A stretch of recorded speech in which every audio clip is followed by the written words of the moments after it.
Hola, ¿qué tal? Sean bienvenidas todas las personas de cada rincón de este planeta a un episodio más de Filosofía aplicada a la vida cotidiana. Mi nombre es Aralia Valdés y es un verdadero placer estar nuevamente con ustedes. Antes de iniciar, recuerden que este es un podcast autogestivo, es decir, no tenemos patrocinio ni financiamiento ni lucramos con él. Por lo que simplemente les recuerdo que pueden apoyar este proyecto realizando un donativo directamente en mi página web www.araliavaldez.com. Recuerden que Valdés se escribe con S. También pueden contratarme para darles cursos, talleres, capacitaciones, conferencias, consultas privadas, en fin. Ya saben que me pongo a su disposición para filosofar. Recuerden que pueden contactarme por WhatsApp al más 52 55 27 15 04 86 o mandarme un correo a hola@araliavaldez.com.mx. Y bueno, muy bien, ahora sí, entremos en materia. Recordemos que en el episodio anterior hablamos sobre la libertad. Vimos que la libertad no es hacer lo que se nos pegue la gana, sino que la libertad es algo siempre relativo, porque siempre dependemos de algo y siempre estamos condicionados por las circunstancias o incluso por nuestras propias creencias o pensamientos. En este sentido es que el filósofo Baruch Spinoza, que tanto nos gusta en este espacio, dice que nacemos en estado de servidumbre y no nacemos en libertad. Por lo tanto, la libertad es un resultado de un camino, de una lucha para liberarse de algo. La libertad no es una condición innata del ser humano, sino que es algo por lo que tenemos que aprender a luchar. Tenemos que aprender a liberarnos para poder actuar en libertad. Spinoza definía al ser humano como un ente atravesado por afectos. Él decía: los seres humanos se hallan naturalmente en estado de servidumbre, no de libertad.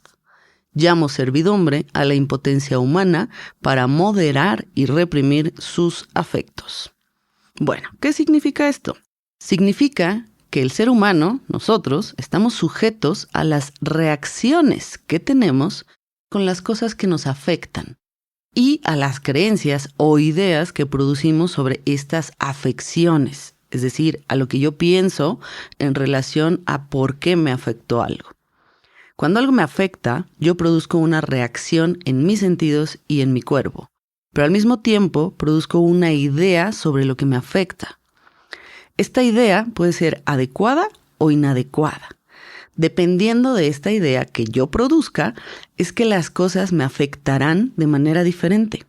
Y justo ahí es donde inicia el viaje hacia la libertad para nuestro querido Spinoza. Cuando yo me doy cuenta de la forma en la que me afectan las cosas y genero conciencia al respecto, entonces es que puedo intentar transformar esa afección y transformar mis ideas respecto a esa afección. Ser presas de nuestras pasiones, dejarnos guiar y arrastrar por ellas, ser personas apasionadas en la vida, en realidad nos mantiene en un estado de servidumbre. Somos esclavos de nuestras reacciones y de la forma en la que interpretamos el mundo. Y estas dos determinaciones nos impulsan a obrar de manera coactiva y por lo tanto no estamos actuando con libertad. Por ejemplo, si un perro me muerde, mi reacción fisiológica probablemente será sentir miedo y dolor. Pero después vendrá mi reacción emocional, y probablemente sentiré enojo o ira o algo más intenso, porque me sentí vulnerada, me sentí lastimada. Pero después van a venir muchos pensamientos sobre estas reacciones que ya tuve, que probablemente me generen una serie de ideas inadecuadas que me llevarán a reaccionar de una manera inadecuada.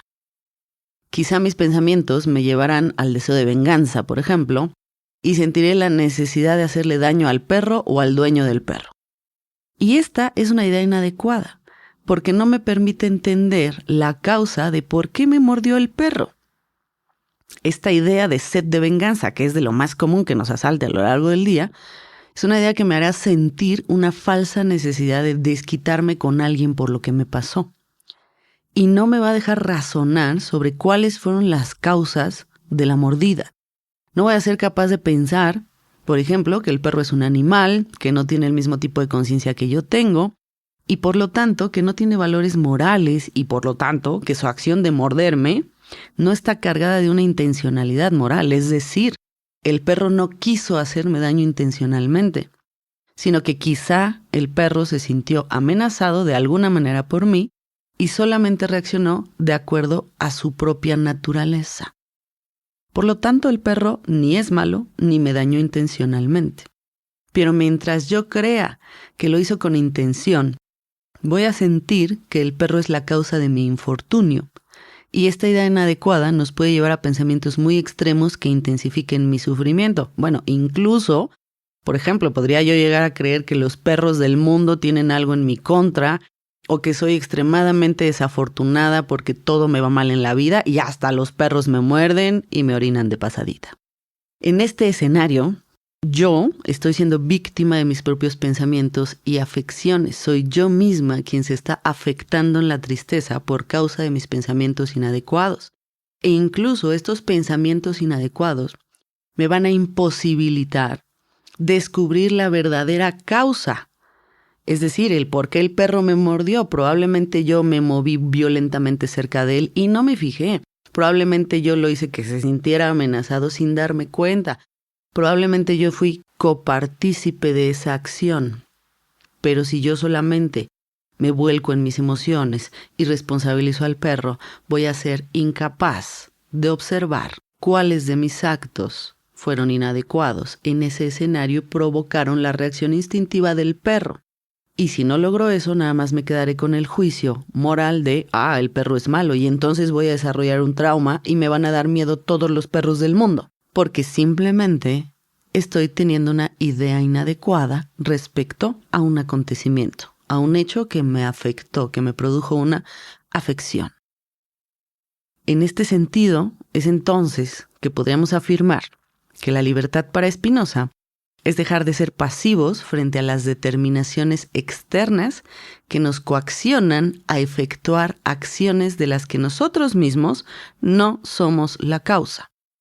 Un esclavo es aquel que no sabe lo que hace ni para qué lo hace. Un ser humano libre, en cambio, es aquel que tiene conciencia de sus acciones. Y para lograr generar conciencia sobre nuestras acciones, necesitamos aprender a controlar nuestras reacciones. Debemos entender que nuestras reacciones no responden solamente a un impulso biológico, sino que se producen también a partir de nuestros pensamientos y creencias. Nuestros pensamientos y creencias siempre están circunscritos a un contexto social. Esto implica que gran parte de las ideas que yo sostengo y repito y que construyen mi sistema de creencias no son mías. Son parte de un pensamiento colectivo que está estructurado para engañarme, para mantenerme en la ignorancia, en el estado de servidumbre. Porque nuestro estado de servidumbre le es muy útil al sistema. Mientras menos libres seamos, más dominables somos. Recuerden siempre, donde hay obediencia ciega, hay ausencia total de pensamiento.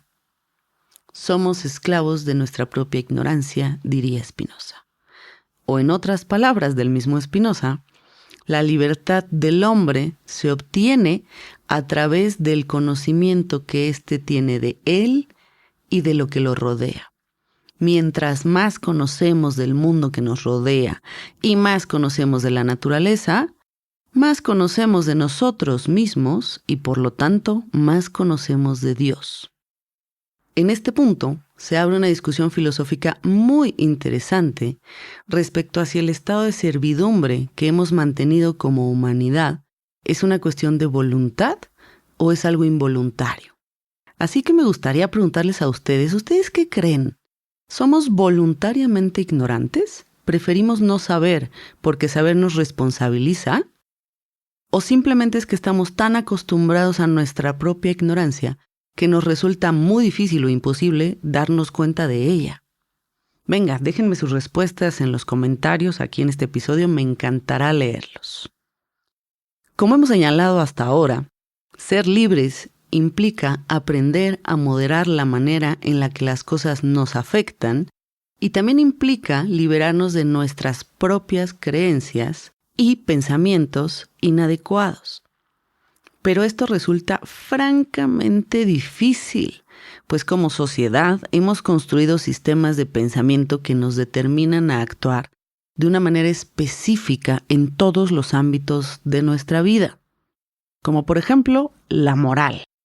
La moral es un tipo de pensamiento que nos permite evaluar casi cualquier fenómeno de nuestra vida como bueno o malo.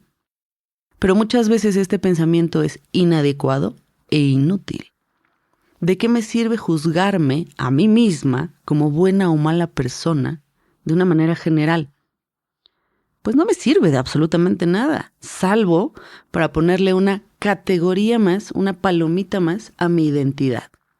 Y entonces voy por la vida diciendo, es que yo soy buena persona, eso me identifica, eso me hace ser. Que yo crea que soy buena o mala persona es algo que solamente me va a servir para engañarme a mí misma. Si yo creo que mis acciones serán buenas todo el tiempo y no dañarán a nadie porque soy buena persona, lo único que estoy haciendo es no ver la realidad.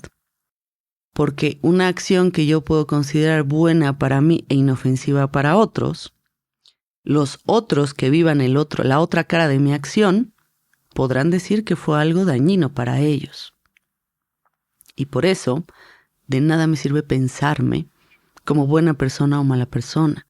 Nos sería muchísimo más útil aprender a pensar si mi acción en relación con las personas a las que afecto o las cosas o los otros seres vivos, si esa acción singular particular incrementó mi potencia y preguntarme de quién disminuyó la potencia. Porque ahí entonces tendría yo una deliberación ética mucho más útil que esta simple categoría identitaria de la moral en la que yo me digo y me autoengaño diciendo que soy buena y maravillosa persona.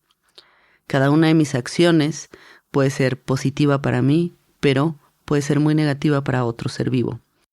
Y ahí es donde se teje lo interesante de la ética. Entonces, hay que romper con este tipo de pensamientos. Por eso podemos afirmar justo que la identidad es una de las construcciones conceptuales que más daño nos han hecho como sociedad y nos sigue haciendo como seres humanos en la actualidad. Nuestra identidad es uno de los elementos ante los cuales nos vemos esclavizados. Nos esclavizamos pero nosotros mismos. Es un vehículo para mantenernos en estado de servidumbre. Levinas, un filósofo que les recomiendo muchísimo, lituano, que estuvo preso en un campo de concentración durante la Segunda Guerra Mundial, al igual que Viktor Frankl, argumentaba que asimilar una identidad de manera inconsciente es asumir un modo de comportarte, de sentir, de pensar y de ver la vida que no le va a dejar espacio a otros modos del ser, a otras formas de ser. Esto quiere decir que la identidad te encierra, te limita, pero sobre todo te condiciona, pudiendo incluso llegar al extremo de la represión. Nos reprimimos, nos coartamos y nos limitamos con tal de corresponder con esa imagen mental idealizada llamada identidad que hemos construido sobre nosotros mismos. Y por lo tanto es que en este sentido Levinas afirma que la verdadera libertad es escaparse de uno mismo. Desde esta perspectiva, ser libre no es conocerte y tomar el control de ti solamente, sino de construirte, descubrirte y reconocerte en otros modos posibles de ser. Vamos a dar un ejemplo muy concreto. Si yo afirmo, por ejemplo, en mi ser, en mi categoría identitaria, la idea de que soy una persona introvertida, si algún día tengo la necesidad de expresar algo de forma pública, muy probablemente me reprima y yo misma no me permita hacerlo, porque realizar esa acción iría en contra de mi identidad y entonces supuestamente estaría actuando en contra de esa imagen que construí. Pero en realidad estaría actuando en contra de mi propio deseo, me reprimiría a mí misma y no me permitiría descubrirme como alguien capaz de alzar mi propia voz en público. Liberarnos de nuestra identidad no significa negar nuestra historia, nuestro contexto o nuestra naturaleza, sino que significa liberarnos de las creencias que hemos asumido de manera inconsciente sobre nosotros mismos y sobre el mundo que nos rodea, y cuestionar si nuestros modos de ser pueden cambiar, pueden variar dependiendo de las relaciones que nos afecten en este momento. Liberarnos de nuestra identidad también significa dejar de pensar en nosotros mismos de manera genérica y abstracta y aprender a pensarnos de manera singular, en cada encuentro, en cada acontecimiento, en cada afecto. Esto es como el ejemplo que dábamos hace unos minutos sobre la moral. Si yo me pienso de manera genérica y abstracta como buena persona, eso no me va a servir para observar y analizar mis relaciones singulares. Cuando yo estoy delante de otro ser vivo, delante de otro individuo, y mis actos y los actos del otro nos afectan mutuamente, y en ese cruce de afecciones es que yo debería entonces de desarrollar el pensamiento singular y analizar los modos de ser que estamos desarrollando en ese momento específico, en lugar de irnos al modo genérico del pensamiento y decir, es que mi acción fue buena porque yo soy buena persona. No, eso no nos sirve de absolutamente nada. Tenemos que reconocer que toda acción tiene una multiplicidad de interpretaciones y una multiplicidad de formas de afectar al otro, a mí mismo, a la totalidad. Y eso es romper con el pensamiento identitario, aprender a pensar de una manera más singular, más abierta en relación a cada acontecimiento que experimentemos. Liberarnos es dejar de pensar que el ser humano es solamente un cúmulo de determinaciones externas a él mismo. Liberarnos es dejar de pensar que estamos determinados por nuestra identidad. Liberarnos es liberarnos de nuestras propias creencias, liberarnos de nuestra ignorancia y liberarnos de las formas en las que sabemos y hemos aprendido a reaccionar y permitirnos la oportunidad de pensar que podemos aprender a reaccionar de una manera distinta. O como diría Viktor Frankl, el ser humano guarda siempre una libertad espiritual de la que no se da cuenta. Esa libertad, Viktor Frankl la reconoce como la capacidad de decidir la actitud personal con la que yo voy a enfrentar las circunstancias que estoy experimentando. Por ejemplo, yo puedo estar circunscrito a mis circunstancias, valga la redundancia. Supongamos que una persona viene y me apunta con una pistola en la cabeza. Yo estoy sujeta ante esas circunstancias. Estoy sujeta ante una pistola, ante la amenaza de muerte y ante las reacciones y procesos emocionales, irracionales o irracionales de la persona que yo tengo delante de mí.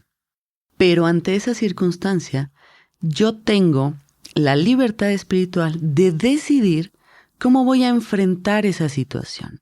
Si yo soy presa de mis reacciones y entonces solamente me invade el miedo, me paralizo y se me bloquea todo el cerebro y no pienso nada, estoy sujeto a mi reacción, no estoy actuando en libertad. Y no voy a hacer nada y solo me voy a quedar petrificada. En cambio, si yo puedo liberarme de esas reacciones y puedo hacer ejercicio de esta libertad de la que habla Viktor Frankl, de mi espíritu decidiendo cómo voy a abordar la situación, yo puedo tener miles de pensamientos distintos ante esa situación y puedo adoptar actitudes diferentes ante esa situación. Que eso no implica que no voy a seguir siendo víctima de mi ignorancia. Por ejemplo, a lo mejor yo quisiera hacer un movimiento súper rápido de autodefensa para quitarle la pistola y golpearlo y sentirme como héroe de película. Pero muy probablemente yo personalmente, yo no tengo esos conocimientos de mis movimientos corporales, de autodefensa. Yo no tengo dominada esa parte de mi cuerpo y entonces yo sé que mi ignorancia respecto a eso me complicaría realizar la acción y probablemente me va a salir mal porque sería la primera vez en mi vida que intentaría yo quitar la pistola a alguien y seguramente me voy a equivocar. No tengo ni la técnica, no tengo estrategias, no tengo recursos, no tengo movimientos. Tengo ignorancia al respecto. Ahí yo estoy siendo sujeta de mi ignorancia. Estoy en estado de servidumbre ante ese fragmento de ignorancia, pero por otro lado, tengo esta libertad espiritual de decidir cómo abordar la situación. Vale, si yo no puedo, entonces, hacer una acción rápida, ¡pum!, inmediata, que le quite la pistola o le arrebate la pistola al otro y lo paralice o lo incapacite en un segundo, sí puedo decidir, a lo mejor, enfrentar la idea de mi muerte. ¿Y cómo la voy a enfrentar? Yo puedo decidir si en mi cabeza pasa la idea de, oh, por Dios, esta es la tragedia más grande de mi vida porque apenas estoy llegando a los 40 y me falta un montón de existencia por delante y entonces no he logrado lo que yo quiero y mi vida va a ser muy triste porque moriré en este momento insatisfecha e impotente. O puedo tomar otra decisión, otra actitud y elegir y sonreír y decir, vale, mi vida estuvo linda, ha sido muy gratificante, ha sido muy satisfactoria y si muero hoy, probablemente no sea tan terrible. Seguramente hay muchas otras peores maneras de morir. Probablemente un disparo en la cabeza no me genere tanto dolor. Probablemente no sea una muerte tan mala. Porque bueno, para nosotros la muerte mala implica dolor. Y eso será tema de otro de nuestros episodios. Pero bueno, ustedes coméntenme si quieren que hablemos sobre el miedo a la muerte y todo lo que esto implica. Pero regresando a nuestra reflexión. Yo puedo elegir si en ese momento mi muerte va a significar la peor tragedia o algo natural, algo bueno, algo satisfactorio. Incluso puedo elegir cuál va a ser el último pensamiento que pase por mi cabeza. ¿Sí? Incluso puedo elegir si mi muerte va a valer la pena o no, va a tener un sentido o no, si voy a intentar defenderme aunque me maten. Bueno, eso le da un significado diferente a mi muerte. O si no, voy a intentar defenderme y al contrario, acepto la idea de morir en este momento y empujo a la otra persona a jalar el gatillo. Eso está en mis decisiones, en mi espíritu, en mi capacidad de decidir. Así que, como hemos visto a lo largo de este episodio, con estos 3 autores que nos hablan desde distintos lugares, pero nos llevan hacia un camino semejante, liberarnos. La libertad, la verdadera libertad, no es hacer lo que se nos pegue la gana, no es seguir nuestro impulso tal cual así como aparece en nuestra conciencia de manera inmediata, no. La libertad es liberarnos de nosotros mismos, liberarnos de nuestras reacciones, liberarnos de nuestras ideas y asumir con valor la responsabilidad de decidir.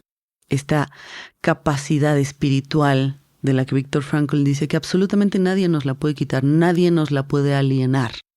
¿Por qué? Porque es una decisión de cómo ocupas tu pensamiento. Y cuando empecemos a responsabilizarnos de esa decisión, de cómo estoy yo interpretando una situación y volviéndome consciente de que esa interpretación es parte de mi voluntad y no es la única interpretación que yo le puedo dar a la realidad, ahí es entonces donde empezamos a ejercer la verdadera libertad. Así que ya saben, para liberarse, para ser más libres en la vida, empiecen a moderar sus pensamientos, sus reacciones, empiecen a observar cada que la identidad aparezca en ustedes, cada que haya un pensamiento del tipo, es que yo soy de esta manera, es que yo no soy de esta otra manera, es que yo soy esto y siempre he sido así. Deténganse a cuestionar eso. Es lo más importante para comenzar el camino de la libertad. Y no olviden nunca que desde la filosofía de Spinoza, la libertad no es un elemento singular, no es mi libertad independiente que no afecte ni se relacione con la libertad de los otros, no, al contrario. Hay que sacar esa fantasía de singularidad en la idea de libertad y empecemos a responsabilizarnos de la idea de que la libertad es algo siempre transpersonal, la libertad es algo que siempre se juega en relación a otro ser, a otro ente. Y en esa relación, donde nos involucramos más de un ser vivo, no puede ser una relación singular. Necesariamente tiene que ser una relación transindividual. Así que la libertad es un elemento transindividual porque está en juego con las singularidades de todos los entes que entran en esa acción, en ese hecho, en esa decisión, en esa determinación o en esa afección. Así que bueno, pues nada, ya tienen un camino para empezar a transitar por la libertad. Muchísimas gracias por haberme acompañado nuevamente el día de hoy. Y bueno, pues nada, por favor coméntenme en los comentarios de Spotify, ahora que estamos estrenando estos modos. Coméntenme cuál es el tema que quieren que veamos. Les cuento que vamos a subir varios episodios juntos este cierre de año para que logremos terminar nuestra tercera temporada en diciembre y arranquemos en enero con la cuarta temporada y nuevos cambios y nuevas sorpresas. A ver qué nos inventamos en el camino. Así que bueno, pues nada, ya saben, mi nombre es Aralia Valdés. Ha sido un verdadero placer reflexionar el día de hoy con ustedes sobre la libertad. Escríbanme y cuéntenme de qué quieren que sean nuestros siguientes episodios. Hablen ahora o callen por un episodio nada más, porque me lo pueden volver a contar al siguiente. Bueno, listo. Muchísimas gracias por escucharme. Un verdadero placer. Les deseo un excelente día. Gracias.